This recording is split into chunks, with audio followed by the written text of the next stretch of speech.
हर बच्चे की जबान पर बस एक ही सवाल है कि सीटेट का नोटिफिकेशन कब आएगा। तो चलिए देते हैं इस सवाल का जवाब। तो hello everyone, this is Vinay Pratap Singh. Now welcome to you sister classes. और साथ ही में एक और सवाल है कि सीटेट अगर नहीं होता है, अगर आपका सीटेट का एग्जाम नहीं होता है तो क्या नुकसान आपके हो जाएंगे। तो चलिए शुरू करते हैं आज की आपकी क्लास। उससे पहले आज का मोटिवेशन वो क्या है बेटा। देखिए, कामयाबी कामयाबी का इंतजार करने से बेहतर है। किसका? कामयाबी का इंतजार करने से बेहतर है उसके लिए कोशिश की जाए। जैसे यहाँ पर बहुत से बच्चे बैठे हुए होंगे, इंतजार कर रहे होंगे कि जब नोटिफिकेशन आएगा सीटेट का, उसके बाद में हम प्रिपरेशन करना स्टार्ट करेंगे। तो देखिए बेटा, ये बात आप भी जानते हो, जो रिजल्ट आता है सीटेट का वो कितना अच्छा आता है। और अगर सीटेट के एग्जाम में खुद को क्वालिफाई करना है ना, उस एग्जाम क्वालिफाई करना है तो आपको इंतजार करना छोड़ना पड़ेगा। आज ही से आपको लगना पड़ेगा, क्योंकि ये सच बात है कि यहाँ पर किसी व्यक्ति को नहीं पता है कि कब नोटिफिकेशन आने वाला है। मैं बोल रहा हूँ ना कि किसी को भी नहीं पता है कि आपको जो नोटिफिकेशन सीटेट का वो कब आएगा। ठीक है ना? किसका? सीटेट का जो आपका जो नोटिफिकेशन है, किसी को नहीं पता कब आएगा। ठीक है ना? सब बस अपना क्या लगा रहे हैं, सब बस अपना तुक्का लगा रहे हैं कि हाँ आ गया तो अच्छी बात है, वरना हम ये बोल देंगे कि बच्चों आप पढ़ते रहिए, आगे आज तो कल आ ही जाएगा आपका। देखिए, नो डाउट बोलो सही भी है ना, लेकिन सच बात तो ये है कि अभी किसी को नहीं पता कि नोटिफिकेशन आपका कब आने वाला है।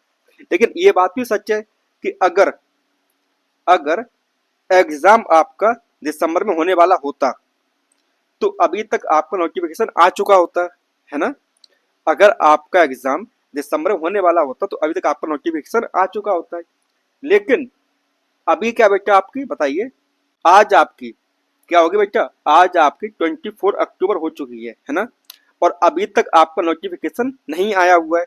तो इसका मतलब है कि अभी जो आपका एग्जाम में डिले होगा, क्योंकि ये इतिहास देखा गया है कि जो आपका एग्जाम होता है सीटेट का, वो कम से कम जिस दिन आपका नोटिफिकेशन आता है उसके मिनिमम 3 मंथ्स आपको दिए जाते हैं।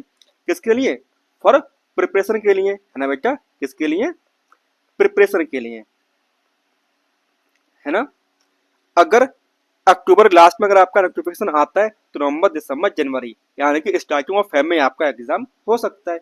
लेकिन अभी भी किसी को कुछ नहीं पता है कब आ जाए। लेकिन हाँ, ये भी है कि एग्जाम जिस दिन आपका नोटिफिकेशन आएगा उसके बाद में आपको मिनिमम 3 मंथ्स मिलेंगे। ठीक है ना। तो ये तो हो गया आपका पहले सवाल का जवाब। अब आते हैं आपका दूसरा सवाल के ऊपर। वो क्या है कि सीटेट ना होने का नुकसान।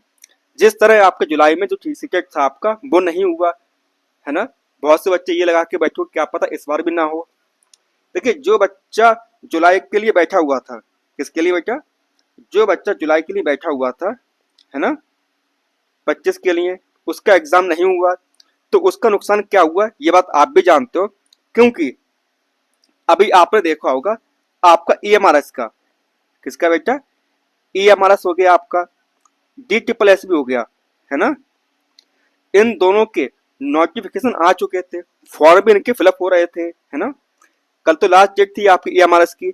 और DSSS की मतलब अभी एग्जाम आपके मतलब जो फॉर्म है आपके चल रहे लगातार कंटिन्यू मतलब फिलअप होने के लिए, है ना।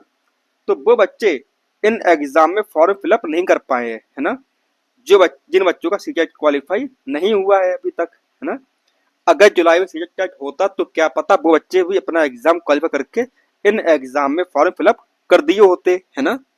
और ये तो आपका हो गया सेंटर की बात। अभी ये बात आप भी जानते हो कि आपका KBS और साथ में जो आपका NBS है ना बेटा। कौन सा? KBS और NBS, इसका भी जो नोटिफिकेशन है बस आने ही वाला है कुछ दिनों में, है ना।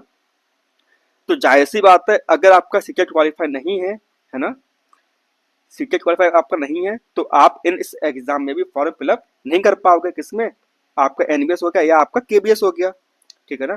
तो ये भी आपका रह गया। और साथ में देखिए यहाँ पर जो आपके स्टेट एग्जाम्स होते हैं, क्या होते हैं बेटा आपके? जो आपके स्टेट एग्जाम्स रहते हैं आपके, है ना, कौन से आपके? जो आपके स्टेट एग्जाम रहते हैं उसमें भी आप फॉर्म फिलअप नहीं कर पाओगे, है ना। जैसे कि आपका हो गया आपका, यूपी हो गया आपका, है ना, यूपी हो गया आपका, राजस्थान हो गया आपका, बिहार हो गया आपका। इसमें भी आप अपना एग्जाम फिलअप नहीं कर पाओगे, फॉर्म फिलअप नहीं कर पाओगे। तो कुल मिला के नुकसान किसका बेटा, सिर्फ और सिर्फ आप ही का हो रहा है यहाँ पर। दुआ कीजिएगा कि जो एग्जाम है दिसंबर वाला, किसका बेटा, जो आपका दिसंबर एग्जाम होने वाला है सी टेट का, वो आपका एग्जाम हो जाए, है ना। अगर एग्जाम नहीं होता है तो चीजें आपके लिए बहुत खराब हो जाएंगी, क्योंकि अगर आप सेंट्रल की बात की जाए तो ईएमआरएस, जेईई, केबीएस और एनबीएस, ये 4 एग्जाम्स जो थे आपके सेंट्रल के, है ना, उनमें तो आप फॉर्म फिलअप नहीं कर पाओगे, सिंपल सी बात है ना।